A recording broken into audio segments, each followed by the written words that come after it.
শেষ জামানার সবচেয়ে ইম্পর্টেন্ট জায়গা তিনটা, মুখস্থ করেন। কয়টা? এক হচ্ছে জেরুজালেম, দুই হচ্ছে মক্কা মদিনা জানেন, আর তিন নম্বর হচ্ছে কনস্ট্যান্টিনোপল। কনস্ট্যান্টিনোপল মানে কুস্তান্তনিয়া, কোথায় এটা? তুরস্কে। আরেকটা জায়গা আছে, এটাও অনেক বেশি ইম্পর্টেন্ট, সেটা হলো খোরাসান। সেটা কি? খোরাসান। এই চারটা জায়গার কথা মাথায় রাখবেন। পুরো বিশ্বের এই প্রেক্ষাপট এই চারটা জায়গাকে কেন্দ্র করে ঘুরতে থাকে, এবং এর সেন্টার হার্ট হচ্ছে জেরুজালেম। কারণ কিয়ামত ততদিন পর্যন্ত হবে না যতদিন এই জেরুজালেম মুসলিমদের দখলে না আসছে, এবং এই জেরুজালেম থেকে ইমামুল মেহদি ঈসা ইবনে মারিয়াম বিশ্ব শাসন না করছেন, ততদিন পর্যন্ত এই পৃথিবীতে কিয়ামত হবে না ইনশাআল্লাহ। বুঝতে পারছেন কথা? আচ্ছা, তো ইউশা বিন নুন এখন বলছেন যে আচ্ছা তোমরা তো আবার যুদ্ধ করতে যাচ্ছ, মুসা আলাইহিস সালামের সময় তো যুদ্ধ করতে বলা হয়েছিল, করো নাই। এখন যদি আবার যুদ্ধের কথা বলা হয়, যদি তোমরা আবার পালায় যাও, তখন তারা বলছে ওয়ামা লানা আল্লা নুকাতিলা ফি সাবিলিল্লাহ, কেন আমরা আল্লাহর রাস্তায় যুদ্ধ করব না? ওয়াকাদ উখরিজনা মিন দিয়ারিনা, আমাদেরকে আমাদের বাড়িঘর থেকে বের করে দেওয়া হয়েছে, ওয়া আবনাইনা, আমাদের সন্তান থেকে বিচ্ছেদ করানো হয়েছে, কেন যুদ্ধ করব না? অবশ্যই যুদ্ধ করব। তো বলছি ঠিক আছে, তাহলে আমি আল্লাহর কাছে দোয়া করলাম। হ্যাঁ করেন। আল্লাহর কাছে দোয়া করা হলো, আল্লাহ পাক বললেন যান জিহাদ ফরজ করলাম, নাও যুদ্ধ করো। ওখানে কোন সম্প্রদায় আছে? আমালেকা, অনেক শক্তিশালী, অনেক বিশাল দেহে। এখন সেনাপতি লাগে কি লাগে না? লাগে না? লাগে না? আচ্ছা, চিন্তা করছেন আসলে আমরা কি ধর্ম শিখতেছি, না আমরা কি আমাদের সংস্কৃতি শিখতেছি, না আমরা কি আমাদের ইতিহাস শিখতেছি? আসলে আমরা শিখতেছি তাই, আমরা শিখতেছি স্মার্টফোন, টিকটক। বিশ্বাস, ঢাকা শহরে এই 15 থেকে 20 বছরের ছেলেপেলের যা অবস্থা দেখলে আমাদের চোখ দিয়ে পানি বের হয়। আবার শুকরিয়া আদায় করি আলহামদুলিল্লাহ, ওই যুগে আমরা এই যুগটা আমরা এইভাবে নষ্ট করি না, আলহামদুলিল্লাহ। কি একটা অবস্থা! এদের অর্ধেকের সাইকোলজি নষ্ট করে দিয়েছে বিভিন্ন মুভিজ, সিনেমা। এখনকার অনেক মুভিজে দেখায় যে সে গ্যাংস্টার হচ্ছে, গ্যাংস্টার হওয়াটা একটা প্যাশন। ওইটা দেখে দেখে সে নিজেও গ্যাংস্টার হওয়ার চেষ্টা করে, এগুলো জিনিস খেলে। কিছু কিছু মুভিজ এখন রিলিজ করা হয়, আমি দেখি না, আমাকে বলা হয়েছে, যেগুলো উৎসাহিত করে মানুষকে এ ধরনের গুন্ডামি কাজ করতে, প্রেমিকাকে নিয়ে পালায় যাবে, এটা করবে সেটা করবে, এগুলো তো উৎসাহিত হয় ছেলেপেলেরা এই কাজগুলো। না পড়াশোনা করতেছে, না ইতিহাস জানে, না সংস্কৃতি, না বিশ্ব, না অর্থনীতি, না ধর্ম। আসলে আসি কোন দিকে? এর চেয়ে আমাদের এর আগের এইজ যাদের বয়স এখন 50-60, এই জেনারেশনটা মাশাআল্লাহ অনেক ভদ্র ছিল। আমি হলফ করে বলতে পারি, আমার কথা আপনারা মন খারাপ করেন না, এটা আমার কনফিডেন্স থেকে বলছি। এখন যদি আরেকটা মুক্তিযুদ্ধ হয়, এই জেনারেশন অস্ত্র হাতে নিতে পারবে না। ওই অস্ত্র হাতে নিবে ওই যাদের বয়স 40, ওই 50, এরাই। আমাদের এই যে কিশোর গ্যাং, টিকটক জেনারেশন আর যুবক সমাজকে আপনি খুঁজেই পাবেন। আল্লাহ পাক আমাদেরকে হেফাজত করুন। আর এটার জন্য ভাই আমাদের যাদের দাড়ি পেকে গেছে আমরা দায়ী সমানভাবে। কারণ আপনি নিজের ফিকির করেছেন, আপনার সন্তানের ফিকির কোথায়? আপনার ছেলে সারা রাত পণ দেখে, আপনার মেয়ে সারাদিন ছেলেদের সাথে কথা বলে, আপনার ছেলে যে ডেন্ট করতেছে এখানে ওইখানে, জেনা করতেছে, মদ খাচ্ছে, গাড়ি নিয়ে ধুমসে ড্রাইভ করতেছে মেয়েকে নিয়ে। আপনি মনে করতেছেন বাচ্চা ছোট আছে, বড় হলে ঠিক হয়ে যাবে। সুবহানাল্লাহ, আপনি বাচ্চাকে পড়াচ্ছেন না, কোরআন শেখাচ্ছেন না, হাদিস শেখাচ্ছেন না। জেনারেল লাইনে যে পড়াচ্ছেন, জেনারেল লাইনে পড়াশোনা করার পরে সে হচ্ছেটা কি? কি শিখলো? স্যারকে দেখলে থাপ্পড় মারে। এখনকার ছেলেপেলে অনেকে স্যারকে সম্মান করেন, স্যার নকল ধরে ফেলেছে, স্যারকে এক থাপ্পড় দিল। গুন্ডামি শিখেছে, গুন্ডামি, আদব, সমর, নীতি নৈতিকতা এইগুলো নাই, দৌড়ে যাচ্ছে দিন দিন। আমি আসলে ওয়াজ করবো কি নিয়ে? দাজ্জাল তো অনেক বড় ইস্যু। সত্যি কথা বলতে দেখেন, আমরাও স্কুলে পড়েছি, কলেজে পড়েছি, কিন্তু আমরা তো বেয়াদব ছিলাম। বেয়াদবি এক জিনিস আর দুষ্টামি এক জিনিস। আমরা দুষ্ট ছিলাম, খুব দুষ্ট ছিলাম, দুরন্ত, খেলাধুলা পছন্দ করতাম, দুরন্ত দুষ্টামি করতাম। সাথে সাথে আমাদের একটা ফ্রেন্ডলি সম্পর্ক ছিল, বন্ধুর মতো, কিন্তু আমরা কখনো বেয়াদবি করি না। এখন দেখবেন ওয়াজে আলেমদের সামনে গিয়ে বেয়াদবি করতেছে, ওলামায়ে কেরামের সামনে যে একটু মানে ভদ্রভাবে কিছু কথা বলে, মাসালা জিজ্ঞাসা করে, ওখানেও গিয়ে বেয়াদবি করতে, কথা বলাই জানে না কীভাবে কথা বলতে হয়। আল্লাহর ওয়াস্তে ভাই আকীদার আমলের এই যে আখলাকের সংশোধন করেন, না হলে আমাদের সামনে মহা বিপর্যয় অপেক্ষা করছে। আল্লাহ পাক আমাদের সবাইকে কথাগুলো বোঝার তৌফিক দান করুন, বলি আমিন। অনেক লম্বা হয়ে যাবে, ওদিকে যাচ্ছি না। মূল জায়গা থেকে একটু শেষ করে দেবো, আপনারা অনেকক্ষণ ধরে অপেক্ষা করছেন, একটু একটু খেয়াল করেন। আর ইউশা বিন নুনের কাছে এখন এরা বলছে নেতা দাও, নেতা। তো ইউশা বিন নুন বলছে ঠিক আছে আমি দোয়া করলাম, আল্লাহ পাক তালুতকে নেতা বানালেন। কাকে? তালুত। এখন বনু ইসরাইল বলছে ওর নেতৃত্ব আমরা মানি না। কেন মানো না? যে ওর তো টাকা পয়সা নাই, ওর তো স্ট্যাটাস নাই। ওই যে আমাদের কাছে নেতৃত্বের মানদণ্ড যেগুলা, আমরা টাকা পয়সা থেকে নেতা মানি না। আপনার টাকা নেই, আপনি নেতা হতে আসছেন কেন? আপনার স্ট্যাটাস নাই, আসছেন কেন? ও বনু ইসরাইল একই কথা বলছে, ওর তো টাকা নাই, স্ট্যাটাস নাই, নেতা হবে কেন? তখন আল্লাহ পাক বলছেন যে ওয়াজাদাহু বাসতাতাউ ফিল ইলমি ওয়াল জিসম। আল্লাহ পাক তো তালুতকে দুটো কোয়ালিটি দিয়েছেন। আল্লাহ পাক তাকে শারীরিক শক্তি দিয়েছিলেন এবং জ্ঞান দিয়েছেন, প্রজ্ঞা এবং জ্ঞান দিয়েছেন। তার নেতৃত্বের মানদণ্ড কয়টা এখানে পেলেন? দুটা। শারীরিক শক্তি থাকতে হবে ঠিকঠাক, ফিজিক্যালি স্ট্রং না হলে তো সে ডিল করতে পারবে না, আর মেধা থাকতে হবে, জ্ঞান। তা আসলে কি এই দুইটা এখন নেতৃত্বের মানদণ্ড? সুবহানাল্লাহ। কি অদ্ভুত সিস্টেম বিশ্ববাসীকে দেওয়া হয়েছে, বিশ্ববাসীকে একটা অদ্ভুত সিস্টেম দেওয়া হয়েছে। একজন মেজর, একজন কর্নেল, একজন বিসিএস ক্যাডার মানুষ এমন একজন মানুষকে স্যালুট করে যে মানুষটা অক্ষর জ্ঞান নাই, নামও স্বাক্ষর করতে পারে না, এবং সে বিভিন্ন জায়গায় দুর্নীতি করে আসছে, টাকা পয়সা লুটপাট করে আসছে। একজন বিসিএস ক্যাডার এবং একজন আর্মি অফিসার, একজন জেনারেল, একজন মেজর তাকে স্যালুট করতেছে। কি সিস্টেম! অথচ তার চাইতে এই ব্যক্তি নেতৃত্ব পাওয়ার অনেক বেশি যোগ্য। জ্ঞান তার আছে এবং শারীরিক শক্তি তার আছে, তার প্রশিক্ষণ আছে, সব কিছু তার মধ্যে আছে। কি সিস্টেম বিশ্ববাসীকে দেওয়া হয়েছে! সুবহানাল্লাহ। আমি ফিলোসফিও পড়েছি অনেকদিন। অ্যারিস্টটল এবং প্লেটোদের যুগে এটাকে বলা হতো দি কমিউনিটি অফ ফুলস। একটা পড়ে দেখবেন, স্যার সলিমুল্লাহ লিখে অনেকগুলো বই আছে, এর মধ্যে পড়ে দেখবেন। মানে অজ্ঞতার একটা যুগ, অজ্ঞতার শাসন, অজ্ঞতার কমিউনিটি। বাদ দেন, এখানে ইউশা বিন নুন নেতৃত্ব দিলেন কাকে? তালুতকে। ওরা বললো মানি না। তো আল্লাহ পাক মনোনয়ন করেছেন, এখন না মানলে তোমরা আযাব ভোগ করবা। তারপরে তারা মেনে নিল, এবার যুদ্ধে যাচ্ছে। ওই জেরুজালেম মুক্ত করতে যাচ্ছে। যেই জেরুজালেম এখন তারা মুক্ত করতে চাচ্ছে, ওই জেরুজালেম তালুতের বাহিনী মুক্ত করতে যাচ্ছে। বলে তো তালুত এবং বনু ইসরাইল তখন ভালো না খারাপ? ভালো না খারাপ? তারা কি মুসলিম না মুসলিম? তারা তখন মুসলিম না মুসলিম? মুসলিম। তারা তখন ইউশা বিন নুনের উম্মত, তার আগে ছিল মুসা আলাইহিস সালামের উম্মত। এবার তালুত বললেন যে আল্লাহ পাক তোমাদেরকে পরীক্ষা করবেন, সামনে নদী আছে, এই নদীর পানি পান করতে পারবে না। যদি পান করো তাহলে তোমাদের নাম কাটা, তোমরা আর যুদ্ধে অংশগ্রহণ করতে পারবে না। ফামান শারিবা ফালাইসা মিন্নি, যে ব্যক্তি এখান থেকে পানি পান করবে সে আমার অন্তর্ভুক্ত না। ওয়ামান লাম ইয়াতআমহু ফাইন্নাহু মিন্নি, যে ব্যক্তি এখান থেকে পানি পান করবে না সে আমার সাথে যুদ্ধে যেতে পারবে। ইল্লা বিগুরফাতিন লা বিগুরফাতিন বিয়াদি, মানে এক অঞ্জলি পানি শুধু পানি পান করতে পারবে, এক অঞ্জলি পানি, এতটুকু, বেশি না। ফাশারিবু ইল্লা ক্বালিলাম মিনহু, আল্লাহ পাক বলছেন ওদের বেশিরভাগই পানি পান করলো, অল্প কিছু বাদ দিয়ে। অল্প কিছু সংখ্যা তাফসীর এসেছে 313 জন বাদ দিয়ে, 313 জন বাদ দিয়ে, 313 যে বলারে এখানেও। এবার এই 313 জনকে নিয়ে তালুত এগিয়ে গেল, গিয়ে দেখলো বিশাল বাহিনী, বাপরে বাপ, একদম আমালেকা সম্প্রদায়ের। সেখানে নেতৃত্ব দিচ্ছে ওদের সেনাপতি, তার নাম জালুত। কি নাম? জালুত।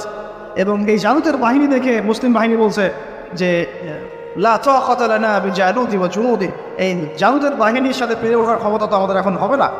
কিন্তু যারা ভেবেছিল যে আল্লাহর সাথে সাক্ষাৎ করতে হবে, যাদের ঈমান দৃঢ় ছিল, তারা বলেছিল কাম মিন ফিয়াতিন ক্বালিলাতিন গালাবাত ফিয়াতান কাসীরাতান বিইذنিল্লাহ, তোমরা ভয় পাও না, আল্লাহর হুকুমে বহু ছোট ছোট দল বড় বড় দলের উপর বিজয় লাভ করেছে। এটা তারা বলে একটা দোয়া করলো, এই দোয়াটাও শিখে নেবে। তারা একটা দোয়া করলো, তারা বললো রব্বানা আফরিগ আলাইনা সবরান ওয়া সাব্বিত আকদামানা ওয়ানসুরনা আলাল কওমিল কাফির। আর আল্লাহ পাক বলেন ফাহাজামু বিইذনিল্লাহ, আল্লাহ পাকের হুকুমে তারা এই মাত্র 313 জন নিয়ে জালুতের বিশাল বাহিনীকে পরাজিত করে। বুঝতে পারছেন? এবং এই বাহিনীতে দাউদ আলাইহিস সালামও ছিলেন, তখন তিনি ছোট। এই জালুতকে হত্যা করেছে দাউদ আলাইহিস সালাম। দাউদ আলাইহিস সালাম জালুতকে হত্যা করলেন। কীভাবে হত্যা করলেন সেটা আসছে, যে এই গুলতি নিক্ষেপ করেছিল দাউদ আলাইহিস সালাম, আর তার চোখে গিয়ে লাগে জালুতের, এতেই জালুত মারা যায়। তো এখন মূল কথাটা হচ্ছে, দেখুন এই বনু ইসরাইল এই যুদ্ধে জয়লাভ করে এই বাইতুল মুকাদ্দাস বা জেরুজালেম জয় করলো। এই যে তারা প্রথমবার এখানে ঢুকলো, এর আগ পর্যন্ত কিন্তু ঢুকতে পারে না। এবার আল্লাহ পাক তাদেরকে বললেন তোমরা এখানে যদি আমার আদেশগুলো মেনে চলো, এই জায়গা তোমাদেরই, তোমরা এখানে থাকবে। কিন্তু যদি তোমরা আদেশ না মানো আমার বিরুদ্ধাচরণ করো, তোমাদেরকে এখান থেকে বের করে দিই। আর আল্লাহ পাক এটা বলেও দিলেন, তোমরা কিন্তু 2 বার সীমা লঙ্ঘন করবা, আমি কিন্তু সতর্ক করছি তোমাদের। কয়বার? 2 বার। এবার দাউদ আলাইহিস সালামের সময় তারা খুব সুন্দর ছিল, একদম রুলিং স্টেট। বলা হয় যে দাউদ আলাইহিস সালামের সময় তারা ওই জেরুজালেম থেকে বিশ্বকে শাসন করেছে। ঠিক আছে?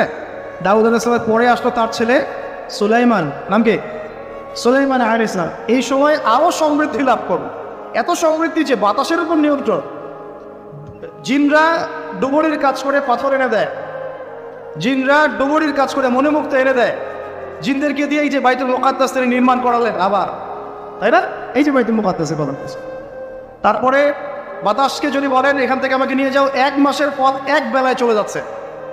পিঁপড়া হাঁটছে, সুলাইমান আলাইহিস সালাম পিঁপড়ার ভাষা বোঝেন, পাখির ভাষা বোঝেন, তারা তেলাওয়াত করেন, মাছ এসে তেলাওয়াত শুনে। মানে এমন একটা সভ্যতা, এই সভ্যতা পৃথিবীতে আসেনি কখন। এবং আপনি যতই সায়েন্স অ্যান্ড টেকনোলজির কথা বলেন না কেন, এই লেভেলে আপনি যেতে পারবেন না, কখনো পারবেন না। কারণ সুলাইমান আলাইহিস সালাম একটা দোয়া করেছিলেন, রব্বি হাবলি মুলকা, আল্লাহ আমাকে এমন রাজত্ব দান করো, লা ইয়ানবাগি লিআহাদ, যেমন রাজত্ব আপনি কাউকে দেন নাই কখন। পৃথিবীর ইতিহাসে সুলাইমান আলাইহিস সালামের মতো রুলিং স্টেট কোনোদিনও ছিল না, আসবেও না। তো সুলাইমান আলাইহিস সালাম এবং তার অনুসারীরা তখন ভালো ছিলেন এবং জেরুজালেম থেকে তারা বিশ্ব শাসন করেছেন। এবার শুরু হলো তারপরে এদের অধঃপতন শুরু হতে হতে এমন একটা জায়গায় চলে গেল যে জেনা, এই মদ খাওয়া, এই সুদ খাওয়া, এই মানুষকে হত্যা করা, এমনকি নবীদেরকে হত্যা করা, এমন কোনো পাপ নাই করতে বাকি রাখলো না। এমন কোনো পাপ নাই মানে নবীদেরকে পর্যন্ত জবাই করে হত্যা করেছে। আর কি কিছু বলতে হবে? আল্লাহ পাক ওই যে ওয়াদা করেছিলেন, যদি ফাসাদ সৃষ্টি করো এখান থেকে বের করে দেব। এবার আল্লাহ পাক একটা বাহিনী পাঠাবেন। এই বাহিনীটা পাঠিয়েছেন ইরাকের ব্যাবিলন থেকে। কোন জায়গা? ইরাকের ব্যাবিলন। এই বাহিনীর রাজার নাম ছিল নেবুজাত নেজার। কি নাম বলেন? নেবুজাত নেজার। সে ছিল মূলত অগ্নি পূজারী আর কি। তারা একটা সভ্যতা, ব্যাবিলনের সভ্যতা। ব্যাবিলনের সভ্যতা কিন্তু অনেক প্রাচীন। এবার তারা গিয়ে কি করলো, এই বনু ইসরাইল যারা পথভ্রষ্ট হয়ে গেছে এদেরকে এমন মায়ের ওখানে জেরুজালেমে গিয়ে একটা একটা করে সেখান থেকে ওরা বের করে দিল, দিয়ে ওদেরকে ওই জেরুজালেমের যে মসজিদ, ওখানকার ফল ফসল যা আছে সব ডিস্ট্রয়, ম্যাসাকার করে ফেলল। এখন ওরা যা করতেছে গাজার সাথে, এরকম কাজ এর চেয়েও ভয়ঙ্কর। নেবুজাত নেজার একটা একটা করে ধরে ধরে কেটে কেটে, আর বাকি যারা বেঁচে ছিল এদেরকে দাস বানিয়ে শিকল দিয়ে পেঁচিয়ে ব্যাবিলনে নিয়ে গেল। তাহলে দেখেন রুলিং স্টেট থেকে বনু ইসরাইল চলে আসলে আর কোথায়? ব্যাবিলনে দাসত্বের শৃঙ্খল। আর তাদের ওই ফকর থাকলো, শেষ। কারণ আল্লাহ ওয়াদা করেছিলেন ভালো থাকলে ভালো থাকবার, খারাপ করলে খারাপ। যেমন আল্লাহ পাক আমাদের সাথে ওয়াদা করেছেন না, উম্মতে মুহাম্মাদি যদি আমার আনুগত্য করো, মুহাম্মদ সাল্লাল্লাহু আলাইহি ওয়াসাল্লামের আনুগত্য করো, তোমরাই বিশ্বের নেতৃত্ব দিবে। আর যদি না করো, ওই যে তোমাদের উপর কাফেরদেরকে চাপাই দেয় না। এখন এরকমই আল্লাহ পাকের সুন্নাত একদম সেম। ইতিহাস খানি ঘুরছে আর ঘুরছে, কখন ওদের পাল্লে কখন আমাদের পাল্লে। বিশ্বের ইতিহাসটা একদম প্যারালাল, খেয়াল করে দেখবে। এবার এই ব্যাবিলনে চলে আসার পরে এরা দাস, কাজ করলে খাইতে পারে, না করলে খাইতে পারে না। দেখেন কোন জায়গা থেকে আল্লাহ কোথায় নিয়ে আসলো। আজকে আমরা যে 1200 বছর ওয়ার্ল্ডটাকে শাসন করেছি, কেউ বিশ্বাস করবে এখন? আমরা যে মুসলিম উম্মাহ প্রায় 1200 বছর মুহাম্মদ সাল্লাল্লাহু আলাইহি ওয়াসাল্লামের পর থেকে এই বিশ্বটাকে আমরা শাসন করেছি, এখন কেউ বিশ্বাস করবে? এখন যদি পশ্চিমারা বলে যে তোমাদেরকে স্যাংশন দিয়ে দিব, ব্যাস তখন আমাদের দেখা যায় যে সমস্যা হতে পারে। কেউ যদি বলে তোমরা যদি বাড়াবাড়ি করো টাকার মান কমে যাবে, আমরা বলি বাপরে বাপ, তাহলে তো বাড়াবাড়ি করা যাবে না। আমরা কি ওদের উপর করতে পারি? এখন সরাসরি কথা বলেন না, পারি না, কিন্তু একসময় পারতাম। মানে ওরা জিজিয়া দিয়ে আমাদের দেশে থাকতো, জিজিয়া কর, ট্যাক্স দিয়ে আমাদের দেশে থাকতো। মুসলিম উম্মার যখন একটা ইউনাইটেড গ্লোবাল খিলাফা ছিল তখনকার কথা বলছে। তো এভাবে পালাবদল হয়। তো ওরা কখনো ভাবতে পারে নাই যে ব্যাবিলনে এসে এইভাবে জেলের জীবন কাটাতে হবে। কেন? অবাধ্যতার কারণ। এবার আল্লাহ পাক তাদেরকে আরেকটা সুযোগ দিলেন। কি দিলেন? আরেকটা সুযোগ দিলেন। ব্যাবিলনে বসে বসে ওরা আলোচনা করে যে আমাদের কিন্তু একজন মাসিহ আসবে। কে আসবে? মাসিহ মানে হচ্ছে ত্রাণকর্তা। এই মাসিহ যখন আসবে আমরা আবার সেই জায়গা ফিরে পাবো। কি করবো আবার? কোন জায়গা বলেন? কোন জায়গা? জেরুজালেম আবার ফিরে পাবো। বুঝতে পারতেছেন কি ভাই? আলোচনা একটু করি না, আমি জানি। বুঝতে পারতেছেন কি? আচ্ছা, আমরা আবার জেরুজালেম ফিরে পাবো। তো ওরা এখন এগুলো আলোচনা করে যে আমাদের তাওরাতে লেখা আছে, আমাদের তালমুদে লেখা আছে যে শেষে আমাদের একজন মাসিহ আসবে, ওই মাসিহ আসলে আবার ওই জায়গা আমরা ফিরে পাবো। তোমরা টেনশন করো না, হতাশ হয় না। আমরা যেমন বলি না যে এখন দুরবস্থা চলছে, তাতে কি আমাদের মাহদি আসবেন, ঈসা ইবনে মারইয়াম আসবেন, আবার আমরা খিলাফা ফিরে পাবো, বলি কি না? হাদিসে কথা আছেও। তো ওরাও এরকম চর্চা করে। করতে করতে আল্লাহ পাক তাদের দিকে মুখ ফিরিয়ে তাকালেন, দয়া করলেন, দয়া করে আল্লাহ পাক মাসিহকে পাঠালেন। সেই মাসিহের নাম কি? ঈসা আলাইহিস সালাম।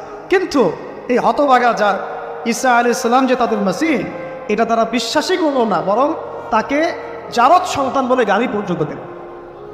জানেন না, মারিয়াম আলাইহিস সালামকে বলতো যে কোত্থেকে সন্তান নিয়ে আসছো, মনে আছে আপনাদের? নিজেদের মাসিহকে তারা চিনতে পারল। ঠিক আমাদের উম্মতে মুহাম্মাদের মধ্যে এমন অনেক মুনাফিক থাকবে যারা ইমাম মাহাদিকে চিনতে পারবে না। দেখিয়ে ওই সময় যখন মাহাদির বাহিনী বের হবে, বলবে সন্ত্রাসী বের হয়েছে।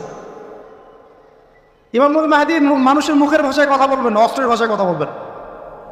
জি, হাদিসে স্পষ্ট আছে, লা তুকাতিলুনাল ইয়াহুদ, তোমরা অবশ্যই ইহুদের সাথে যুদ্ধ করো। মুখ দিয়ে যুদ্ধ হয়। ওয়ালা তাকতুলুন্নাহুম, অবশ্যই ওদেরকে তোমরা হত্যা করো। এমনকি যদি গাছের পিছনেও, পাথরের পিছনেও কেউ লুকায়, পাথর গাছ কথা বলবে। হাত্তা ইয়াকুলুস শাজার, গাছ কথা বলবে গারগাত বাদ দিয়ে, ইয়া মুসলিম, হে মুসলিম, ইন্না ওয়ারাইল ইয়াহুদ তাআল ফাকতুলহু, আমার পিছনে ও লুকিয়ে আছে, আসো হত্যা করে দাও। তো বাইরে এখন আল্লাহ পাক রহম করলেন, মসজিদ পাঠালেন, চিনতে পারল না, বিশ্বাস করলো না, তাকে জারদ সন্তান বলে গালি দিল। শুধু তাই না, ঈসা আলাইহিস সালামকে তারা হত্যার চেষ্টা পর্যন্ত করে না। হত্যার চেষ্টা তারা সূরা মাইদা নিসা পড়ে দেখেন, তারা বলে, ফখর করে বলে ইহুদিরা, ইন্না কাতালনাল মাসিহ ইবনে মারইয়াম, আমরা ঈসা আলাইহিস সালামকে হত্যা করেছি। রাসূলুল্লাহ যে আল্লাহর রাসূল ছিলেন, আল্লাহ বলছেন ওয়ামা কাতালুহু, তারা তাকে হত্যা করতে পারে না। ওয়ামা সালাবুহু, তারা তাকে ক্রুশবিদ্ধ করতে পারে নাই। বাল রাফাআহুল্লাহু ইলাইহি, বরং আল্লাহ পাক তাকে তার কাছে উঠিয়ে নিয়েছে।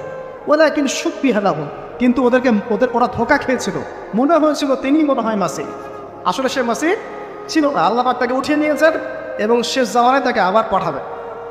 কেন পাঠাবেন? কারণ তার কাজ এখনো বাকি আছে।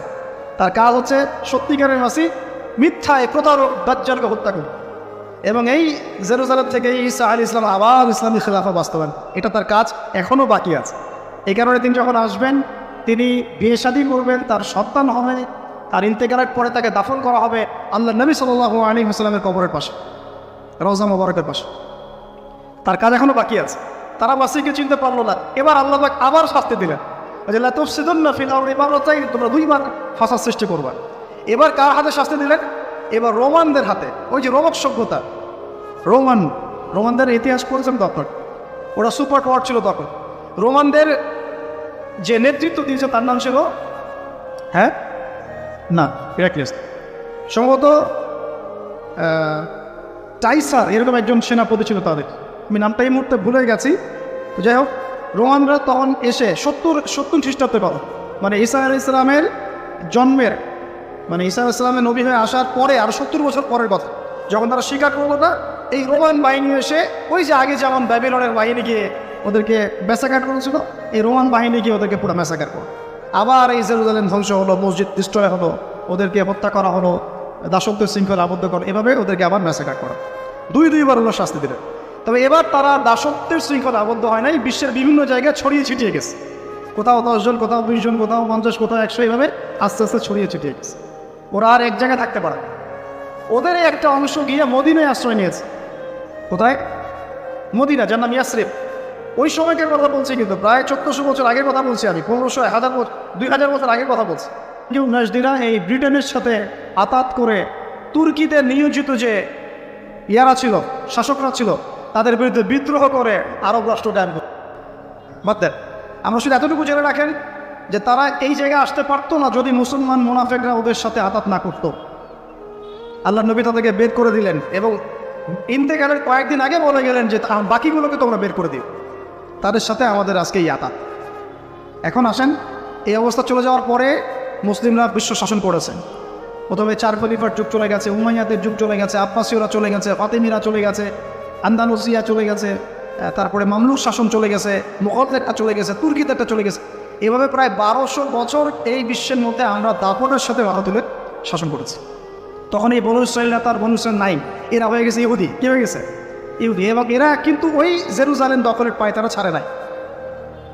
তাহলে এবার কি করলো তারা? এবার এই যে এই জায়গা থেকে বোঝেন শেষ অংশটা। এবার 1914 সালে চলে আসে। কত সাল? 1914 সাল। বসনিয়ায় আমরা বলি যে সামার অফ 1914। বসনিয়াতে একজন রাজা হাঁটছেন রাস্তা দিয়ে। এখন ইহুদি এবং খ্রিস্টানদের মধ্যে একটা জোট হয়ে গেল। এর মধ্যে এই জোটের নাম জায়নিস্ট মুভমেন্ট। এরা বলে প্ল্যান করলো যে রাজাটাকে শেষ করতে হবে। তো রাজা ফার্ডিন্যান্ডকে তারা শেষ করে দিয়ে অস্ট্রিয়া হাঙ্গেরির বিরুদ্ধে রাশিয়াকে লেলিয়ে দিল। এমনভাবে সুরাগ ছেড়ে গেল, প্রমাণ ছেড়ে গেল যেন ওইটা রাশিয়া পর্যন্ত গড়ায়। ব্যাস এরা যুদ্ধে নেমে পড়লো। এই যুদ্ধে রাশিয়ার পক্ষ নিয়ে নিল ব্রিটেন, তার সাথে আসলো ইতালি, ফ্রান্স, আর এইদিকে অস্ট্রিয়া হাঙ্গেরির সাথে চলে আসলো জার্মানি। এই যে প্রথম বিশ্বযুদ্ধ শুরু হয়ে গেল, ম্যাসাকার অবস্থা। আমরা এগুলো পড়েছি ইউনিভার্সিটিতে, কিন্তু এইটুক পর্যন্ত আমাদেরকে পড়ানো হয়েছে। এর পিছনের গল্প তারা আমাদেরকে বলতে পারে নাই। এর পিছনের গল্পটা আমরা কোরআন থেকে জেনেছি, হাদিস থেকে জেনেছি। এই ফার্স্ট ওয়ার্ল্ড ওয়ারের মূল উদ্দেশ্য এই কয়েকটা মানুষকে মেরে ফেলা ছিল না। উদ্দেশ্য ছিল ব্রিটেনের উত্থান এবং ওর হাত ধরে তুর্কিদের বিরুদ্ধে যুদ্ধ করে জেরুজালেমের পুনরুদ্ধার। তাই 1914 থেকে 1918-এর মধ্যে এই জেরুজালেম তারা আবার দখল করে ফেললো তুর্কিদের বিরুদ্ধে যুদ্ধ করে। এবং আমি বলেছি কিছু মুসলিম মোনাফেক এদের সাথে যোগ দিয়েছে। এবং এই ডিক্লারেশনটাকে বলা হয় বেলফোর্ট ডিক্লারেশন। পড়ে দেখেন, বলার সময় এত লম্বা। এটাকে বলে বেলফোর্ট ডিক্লারেশন। স্বাধীন ফিলিস্তিন রাষ্ট্রের মধ্যে একটা ছোট্ট ভূখণ্ড তারা চাইলো, দাবি করলো। ঠিক আছে, এই ছোট্ট ভূখণ্ডের পরিমাণ ছিল মাত্র 6%। ওই 6 হয়েছে এখন 76। কত হয়েছে? 76। এই জায়গাটা দেওয়া হলো।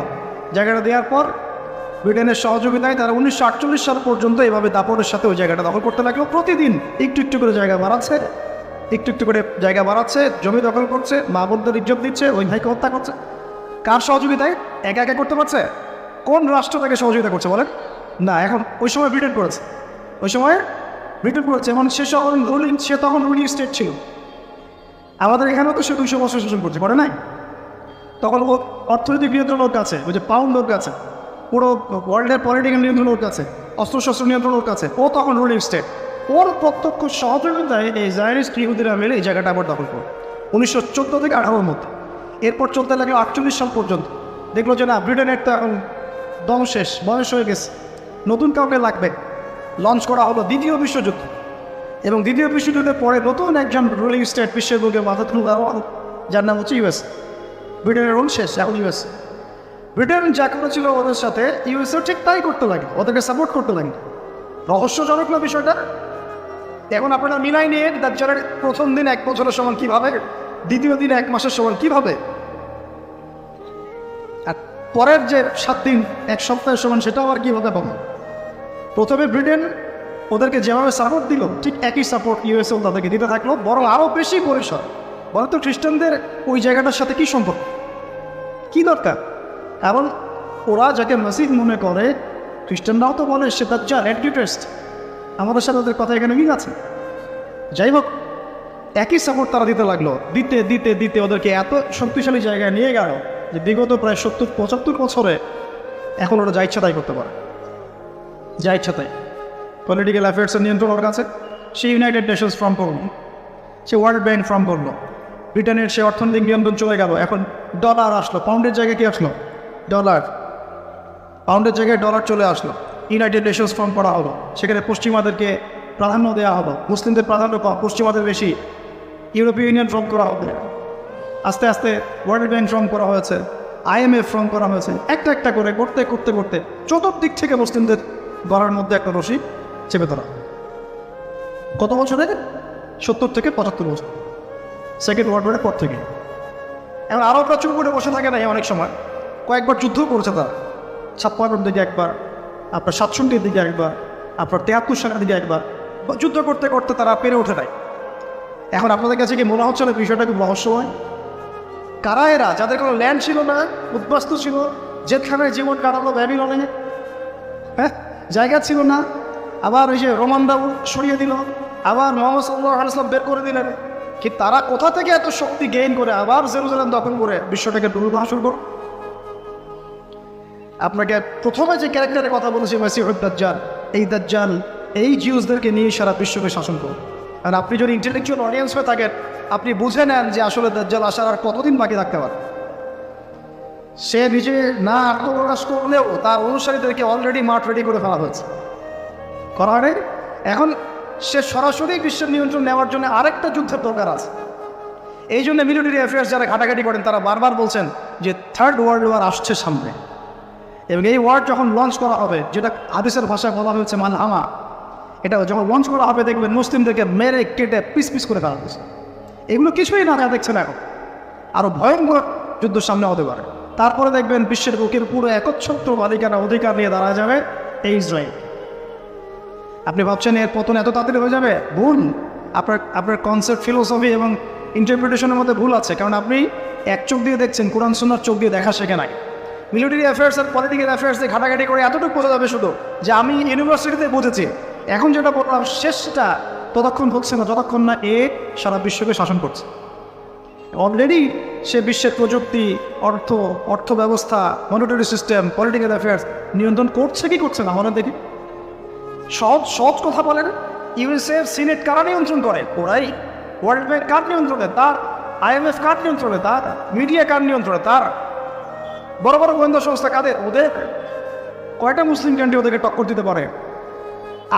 আমরা যদি চাই, মনে করেন আমরা চিন্তা করলাম যে আমরা এখানে একটা পারমাণবিক গবেষণাগার বানাবো, আপনি বানাতে পারবেন না। আপনি পারবেন না বানাতে, বিকজ আপনাকে এভাবে নিয়ন্ত্রণ করে মনিটর করা হবে। আপনি ফেসবুক খুলে খালি বলবেন যে আমি একটা গাড়ি কিনতে চাই, আপনাকে কালকে গাড়ির অ্যাড দেখানো হবে। আমরা যা বলছি, যা করছি, এমনকি যে পোশাক পরে ঘুমাচ্ছে সেটাও মনিটর হতে আছে। কি মনে করেছেন দাজ্জালের ইস্যু এত সহজ না? অনেক কঠিন, অনেক জটিল, এবং তাদের ক্ষমতা অনেক সুপিরিয়র হবে। কিন্তু এটাই পৃথিবীর শেষ না। এরপরে আল্লাহ রাব্বুল আলামিন আমাদেরকে জানিয়েছেন হাদিসে নবী সাল্লাল্লাহু আলাইহি ওয়াসাল্লামের মাধ্যমে, মালহামাতুল কুবরা লঞ্চ করার পরে আল্লাহ রাব্বুল আলামিন এই মুসলিম উম্মার এই দুরবস্থা কাটানোর জন্য ইমামুল মাহদিকে পাঠাবেন ইনশাআল্লাহ।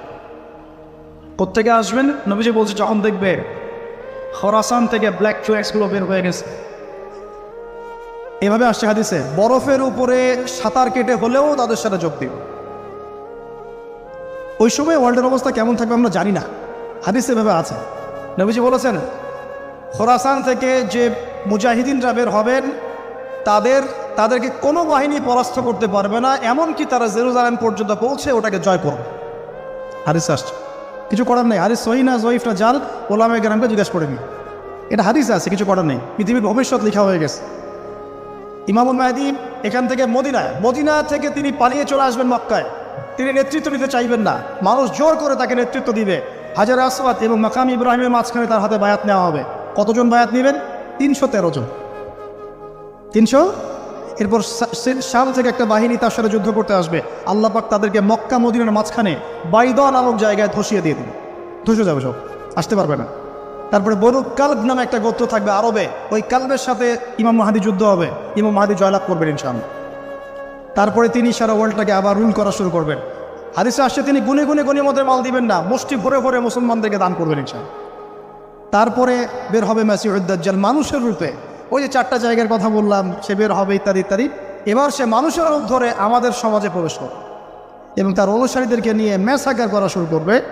কিন্তু মুসলিমদের মধ্যে একটা বাহিনী শেষ পর্যন্ত তার সাথে যুদ্ধ করতে থাকে, শেষ পর্যন্ত। লা তুকাতিলুন ইয়াহুদ, এমনকি গাছের পিছনে ওরা লুকালেও আল্লাহ নবী বলছেন যে গাছ পাথর কথা বলবে আমার পিছনে আছে, এসো মেরে যাও। হতে হতে হতে হতে যখন মুসলিমরা একটু কোণঠাসা, আল্লাহ পাক পাঠাবেন আসমান থেকে ওই মাসিহকে, যে মাসিহকে তারা চিনতে পারে না।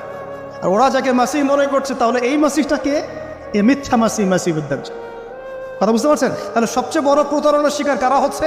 এই ইহুদিরাই। এই বিশ্বের সবচেয়ে বড় প্রতারণার শিকার তারাই হচ্ছে। মাসিহুদ দাজ্জাল ওদেরকেই প্রতারণা করছে। বুঝতে পারেননি কথা?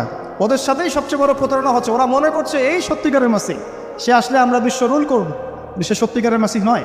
ঈসা ইবনে মারইয়াম আসবেন কিভাবে সেটাও এসেছে। 2 জন ফেরেশতার কাঁধে ভর দিয়ে তিনি নামবেন শাম অর্থাৎ সিরিয়ার দামেস্ক শহরের মধ্যে। কোন শহর? দামেস্ক। এই জায়গাগুলো খুব বরকতময়। আল্লাহ নবী দোয়া করেছেন, আল্লাহ শামে বরকত দাও, আল্লাহ ইয়েমেনে বরকত দাও, আল্লাহ শামে বরকত দাও, আল্লাহ ইয়েমেনে বরকত দাও। আর মুসলমানরা বলছিল, আল্লাহ রসুল আমাদের নাজদেও বরকত দিতে বলেন, আমাদের নাজদেও বরকত দিতে বলেন। আল্লাহ নবী বলছেন যে নাজদে বরকত না, বরং ওখান থেকে ভূমিকম্প বের হবে, ওখান থেকে শয়তানের শিং বের হবে। চিন্তা করে, ওই যে বললাম নাজদিরা তুর্কিদের বিরুদ্ধে যুদ্ধ করেছিল, অটোমান এম্পায়ারের বিরুদ্ধে যুদ্ধ করেছে ব্রিটেনের সাথে হাত মিলিয়ে। ওরাই এখন সারা বিশ্বে, বাংলাদেশে এদের লেসপেন্সার আছে বহুত, বাংলাদেশে এদের বহুত লেসপেন্সার আছে। তারা বলে ওই যে দেখবেন যে যখনই আমরা এগুলো নিয়ে আপনাদেরকে সচেতন করতে চাই, বলে এরা তো খারাজি হয়ে গেছে, উগ্র হয়ে গেছে, এই হয়ে গেছে, সেই হয়ে গেছে, এভাবে করে গভর্নমেন্ট প্রশাসন সবার কাছে আমাদেরকে বিতর্কিত করার চেষ্টা করে। অথচ আমরা কি কারো শত্রু? আমরা কি এই আলোচনাগুলো করে ওয়ার্ল্ডের প্রেক্ষাপট বদলাতে পারবো? পারবো না, কিন্তু আমাদের প্রজন্মকে আমরা জানাতে তো পারবো, যাতে তারা আত্মবিশ্বাসী হয়ে গড়ে ওঠে যে আমরা এই নতজন মনোভাব নিয়ে পৃথিবী থেকে যাবো না ইনশাআল্লাহ, আমরা পৃথিবী থেকে মাথা উঁচু করেই যাবো ইনশাআল্লাহ। মুসলিমদের হাতেই বিশ্বের বিজয় লেখা আছে, আস্তে আস্তে বিশ্ব ওদিকে যাবে, এটা তো ওদেরকে জানতে হবে, আমরা তোদেরকে জানাচ্ছি মা। তো নাশ থেকে বের হবে শয়তানের শিং, এটা বলা হয়েছে। যাই হোক, এখন ঈসা ইবনে মারইয়াম আসবেন এই সিরিয়ার দামেস্ক, চুল দিয়ে টপ টপ করে পানি পড়তে থাকবে, মুক্তা ঝরছে এরকম পানি, তার নিঃশ্বাস যতদূর পর্যন্ত যাবে ততদূর পর্যন্ত কাফেররা মরতে থাকবে। এমনকি তিনি খুঁজতে খুঁজতে দাজ্জাল পর্যন্ত আসবে, দেখবেন যে মুসলিমদেরকে অবরুদ্ধ করে রাখা হয়েছে, বলবেন দরজা খুলে দাও, নামাজের ওয়াক্ত হবে, আজান দেওয়া হবে, ফজরের ওয়াক্ত। ভাই আমরা যদি ফজর মিস করি, আমরা আসলে ওই বাহিনীতে যোগ দিতে পারবো না, বেঁচে থাকলেও জানি না আমরা অত বছর থাকবো কিনা পৃথিবীতে, আল্লাহ ভালো জানেন, এটা আমরা জানি না। কিন্তু এই বিজয় সুবহে সাদিকের সময় লেখা আছে, আজান হয়ে যাবে, ইমামুল মাহদি তাকে বলবেন ইমামতি করুন আপনি। ঈসা ইবনে মারইয়াম বলবেন না, এই উম্মতের জন্য ইমামতির অধিকার দেয়া হয়েছে। বলেন সুবহানাল্লাহ। তিনি ইমামতি করবেন না, বরং মুক্তাদি হবেন। দরজা খুলে দাও, নামাজ শেষে দরজা খুলে দেওয়া হবে। দাজ্জালকে খুঁজতে খুঁজতে খুঁজতে এই প্যালেস্টাইন, এই জেরুজালেমের বাবে লুদ নামক জায়গায় তিনি পৌঁছাবেন। সেখানে দেখবেন মাসিমাদ দাজ্জাল আছে। দাজ্জাল তাকে দেখার সাথে সাথেই লবণের মতো গলতে শুরু করবে, সেখানে তিনি তাকে হত্যা করবেন। একজন একজন করে এই সন্ত্রাসী যারা এখন এই নিরীহ মানুষদেরকে হত্যা করছে, এদেরকে হত্যা করা হবে একজন একজন করে, একজনকে ছাড়া হবে না। আমি যেন বলছি, মন থেকে বলছি, এই যে এক একটা আমাদের বাচ্চা, আমার এক একটা বাচ্চা রক্তের প্রতিশোধ নেওয়া হবে ইনশাআল্লাহ। আমাদের এক একটা বোনের ইজ্জতের প্রতিশোধ নেওয়া হবে ইনশাআল্লাহ। এক একজন ভাইকে যে বুলেট ছোড়া হয়েছে, এর প্রতিশোধ নেওয়া হবেই হবে ইনশাআল্লাহ। কে নেবেন? ওই যে বললাম, আপনি পারছেন না, আপনি হয়তো বলছেন, দোয়া করছেন, এতটুকু পর্যন্তই। ইনশাআল্লাহু তাআলা আল মাহদি আর ঈসা ইবনে মারইয়াম সেটা করে দেখা। তারপরে সেখান থেকে তিনি ইসলামী খেলাফা রিস্টোর করবেন। 40 বছর তিনি পুরো বিশ্বকে শাসন করবেন। কত বছর? তখন অবস্থায় এত সুখ সমৃদ্ধির হবে, একটা ডালিমের খোসার নিচে একটা পরিবার আশ্রয় নিতে পারবে। একটা ডালিম দেখে কতটুকু, এটা বড় হবে, বড়, এর নিচে আপনি ঢুকতে পারবেন, এত বড় ফল হবে, উর্বর হবে মাটি, সবুজ শ্যামল, বৃষ্টিপাত বেশি হবে, এগুলো হতে থাকবে। এর মাঝখানে আবার ইয়াজুজ মাজুজ বের হবে। ইয়াজুজ মাজুজ বের হওয়ার পরে পৃথিবী ম্যাসাকার করবে। তারা এমনভাবে পৃথিবীতে ম্যাসাকার করবে যে ঈসা আলাইহিস সালাম এবং তার অনুসারীরা তুর পাহাড়ে গিয়ে লুকাবেন, আত্মগোপন করবে, এবং তাবারিয়া হ্রদের পানি তারা খেয়ে ফেলবে। পরের দল এসে বলবে কোনো এক সময় মনে হয় এখানে পানি ছিল, আর পানি সব খেয়ে সাবার করে ফেলবে। মানে বুঝতে পারছেন? ঈসা আলাইহিস সালাম দোয়া করবেন, আল্লাহ এই আযাব থেকে আমাদেরকে তুমি বাঁচাও। আল্লাহ পাক তখন তাদের ঘাড়ের মধ্যে একটা ভাইরাস দিয়ে দিবেন, ভাইরাস, পোকা ভাইরাস। এই এক ভাইরাসের সব ইয়াজুজ আর মা'জুজ শেষ। এরপরে পৃথিবীতে বৃষ্টি বর্ষণ শুরু হবে। এগুলো রূপকথা মনে হচ্ছে না অনেকের কাছে, এগুলো সত্য, হাদিসে আসছে, একটা শর্টেশন। এরপর 40 বছর এভাবে চলে যাবে, ঈসা আলাইহিস সালাম ইন্তেকাল হবে। তারপরে হাদিসে আসছে মানুষ আবারও খারাপ হওয়া শুরু করবে। এত খারাপ হবে, এত জঘন্য হবে যে আল্লাহ শব্দটা বলার মতো একটা মানুষ আর পৃথিবীতে থাকবে না। একটা মিষ্টি মৃদু একটা বাতাস আসবে, এই বাতাস মুমিনদের বগলের নিচ দিয়ে প্রবাহিত হবে, এবং যার অন্তরে এক সরিষা দ্বারা পরিমাণ ঈমান আছে, ওই বাতাসে তার জান কবজ হয়ে যাবে। বাকি থাকবে সবে যে গরু ছাগল হাঁস মুরগির মতো মানুষ, গবাদি পশু। আল্লাহ বলার মতো মানুষ নাই, রাস্তা মরে মরে জেনা করবে। এটা আরো অনেক পরের কথা, অনেক পরের কথা। আমরা ওই যুগ দেখতেও চাই না, বাঁচতেও চাই না ওই যুগে, তাই না ভাই? আল্লাহ পাক বলছেন এরপরে, আল্লাহ রাসূল সাল্লাল্লাহু আলাইহি ওয়াসাল্লাম বলছেন এরপরে একদিন সকালে হঠাৎ করে দেখবে কেনা বেচা করতে করতে, কথা বলতে বলতে, পানি পান করতে করতে, খাবার খেতে খেতে এই যে পশ্চিম দিক থেকে সূর্য উঠে গেছে। তার মানে কি ওই দিন কিয়ামত হয়ে যাবে, এবং এটা এত ফাস্ট হবে, এত দ্রুত হবে। আল্লাহ রাসূল সাল্লাল্লাহু আলাইহি ওয়াসাল্লাম বলেছেন যে কেউ বাসায় ফিরে যাবে, আহাল পরিবারের সাথে একটা দেখা করবে, এই সুযোগ পাবে না। একদম ইনস্ট্যান্ট ডেট ছাড়। একটা বজ্রনীরা প্রচণ্ড মানে শব্দ, এটা পিকট একটা শব্দে পুরো মহাবিশ্ব তোলপাড় সৃষ্টি হয়ে যাবে, একদম শেষ। এই হলো সিঙ্গার প্রথম ফুক, শেষ, সব ডেট। এই যে আমাদের এত বাহাদুরি, এত কিছু সব শেষ, মানে পৃথিবী আস্তে আস্তে ওর শেষের দিকে যাচ্ছে। এগুলো ভাই বিশ্বাস করেন, পৃথিবীর সমস্ত সংগঠন, জালেম, কাফের, ফাসেক, মুশরিক, মুনাফিক যা আছে পৃথিবীতে, একত্রিত হয়েও এই সত্যটাকে কেউ টলাতে পারবে না। আমরা সারা মুসলমানরা মিলেও যদি এই সত্যটাকে টলাতে চাই, পারবে না। মানে আস্তে আস্তে আলটিমেট গোল এটাই পৃথিবীর। এরপরে কিয়ামত, তারপরে তো আপনারা জানেন কি হচ্ছে,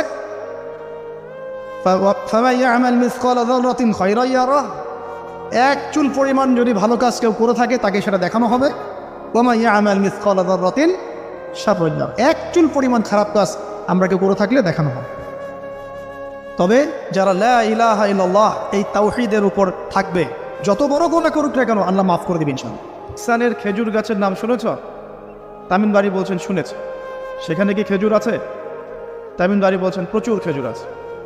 এই ব্যক্তি বলছে যে অতি সত্বর সেখানে কোনো খেজুর থাকবে না। এরকম কিছু কথা বলার পরে তামিমবাড়ি তাকে জিজ্ঞাসা করলেন, আপনি কে? এত প্রশ্ন জিজ্ঞাসা করছেন, তুমি কে? তোমার পরিচয় দাও। তখন এই ব্যক্তি বলছিলেন, আমার পরিচয় তোমরা খুব শীঘ্রই জানতে পারবে।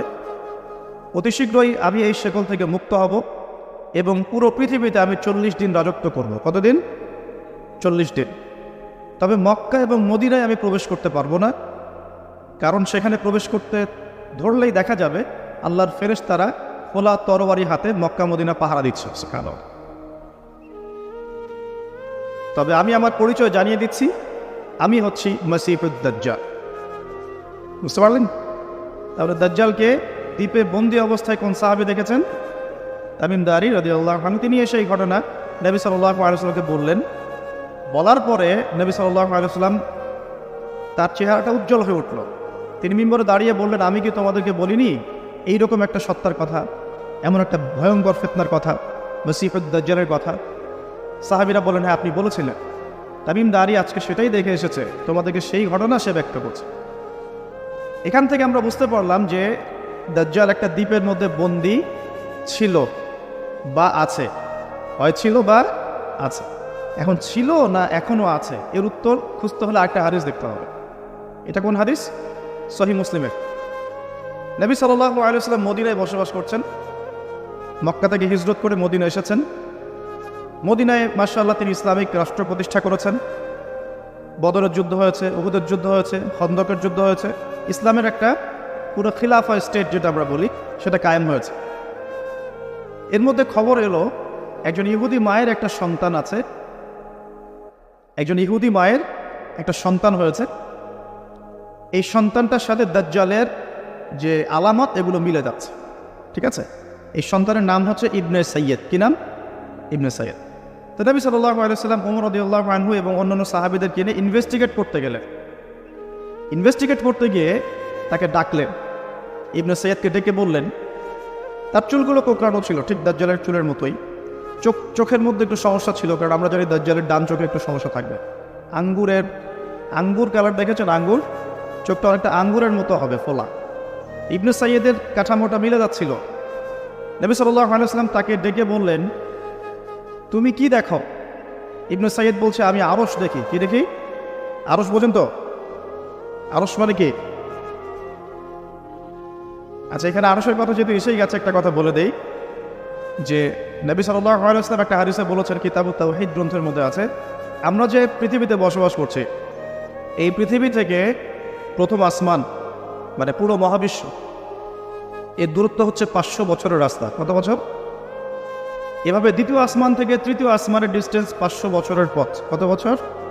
এভাবে চতুর্থ, পঞ্চম, ষষ্ঠ, সপ্তম এই 7 আসমানের প্রত্যেক আসমানের ডিস্টেন্স হচ্ছে 500 বছরের রাস্তা। এর উপরে আছে কুরসি। কি আছে? ওয়াসিআ কুরসিয়ুহুস সামাওয়াতি ওয়াল আরদ। আয়াতুল কুরসি পড়েন নাই? আয়াতুল কুরসি ঘুমানোর সময় পড়েন কি? যে ব্যক্তি ঘুমানোর সময় আয়াতুল কুরসি পড়ে